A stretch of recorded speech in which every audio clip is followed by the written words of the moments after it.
Was it? All right. How's it going, everybody? So I have another story for you. This one's going to be a lot quicker than the other ones. I'm just going to jump right into it. Just right into it. Strap in, put the bars down, because this is going to be a roller coaster. So this story takes place last summer in 2024 when all my friends went up to Lake Erie for a weekend because some of them were doing the half marathon in Presque Isle. So we got an Airbnb in Erie that was a duplex. So the bottom and the top look the exact same. Like they both had kitchens, they both had living rooms. So the place was big and there was a bunch of beds, like a bunch of queens, a few bunk beds, and then one king. And for some reason, I still don't know to this day, but the two smallest girls shared the only king. And it was like a California king. This thing was huge. I think they both took up together about 20% of the entire surface area of the bed. And so the guys are sharing some beds and the girls are sharing some beds. So I shared a bed with my friend Matthew. The day goes on, the first day, and that night, everyone's staying up and hanging out upstairs while my bed was downstairs. So I go to bed early because I'm an old man. I can't hang. So even though I'm like the youngest one in the group, I go to bed early, I get up early. That's just how it is. That's what I am. That's how I am. And and for anyone that reads before going to bed, you know that you kind of doze in and out before you finally close it and you're like, I'm too tired. The next time I doze off, I'm going to fall asleep. I'm also a light sleeper and there's a lot of other people in the house, so I brought earplugs. So when I get in bed, I have my glasses on, I have my book, I have my earplugs in, and I have one nightstand lamp on. That's how I go to bed at my house, and that's how I was going to bed here. I was trying to get comfortable. So I go downstairs, I get ready, and I'm reading with the one lamp,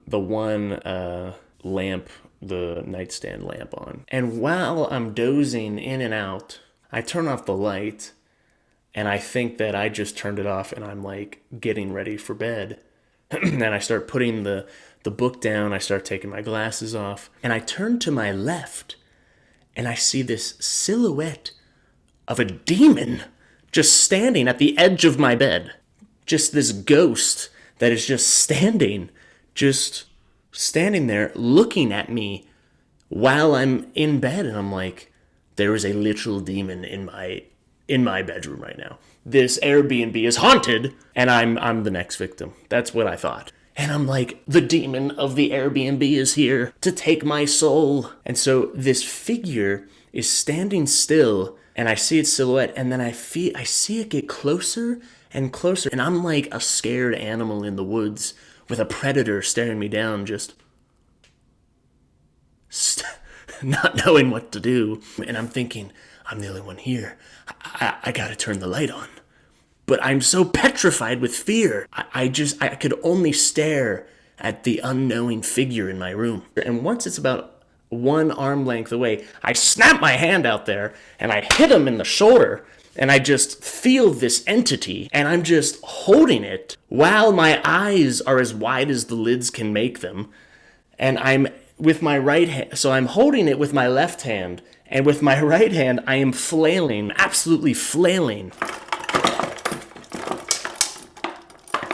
trying to turn on the light, but I couldn't take my eyes off the entity, and while I'm freaking out, so I couldn't even grab the pole chain. It took me like 10 seconds while I'm freaking out.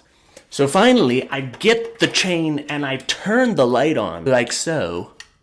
And so I turn it on and I see Matthew just in the bed, absolutely as bewildered as I am, staring right back at me. So he's like this, and I'm like this. And we have a bit of a Mexican standoff of confusion because he just sees a scared man. And my brain could not comprehend what just happened because I didn't see him come in. I thought I turned off the light and he just appeared as this silhouette demonic figure in my room. And so I'm so confused and I'm so disoriented. I just get up. I don't even say anything to him. I just get up and I go to the bathroom. And so you have to think, imagine this from his perspective. So he gets tired as well. He starts to come down and expects the room to be dark and me to be asleep. But as he ambles into the room, he sees me passed out with a book on my chest, my glasses halfway down my nose, and the nightstand lamp still on. And so since it's on my side, he tries to turn it off, but he has to climb over all of my crap that I brought for the weekend. And it's only for the weekend, so I just threw it on the ground haphazardly. And as he climbs over and turns off the light, he unknowingly wakes me up. So in my groggy stupor, for some reason, I still don't really know why, but for some reason I thought that I had just turned off the light and that I was still alone in the room. And so as he starts to change in the dark to be courteous to me, I see a silhouette towering over me, thinking of ways of how he's going to conjure my soul into his little death purse and go on to the next victim in the Airbnb. He doesn't know that I am as still as I could, I'm basically a deer that hears a noise in the woods and thinks that a predator is about to attack him. I'm just staring, just absolutely eyeballing this guy. And so from his perspective, he just gets in the bed and for no reason just gets slammed with a hand onto his shoulder. And he's saying, David. But I have my earplugs in, so I can't even hear him. And while he's asking me what's wrong, all he hears is just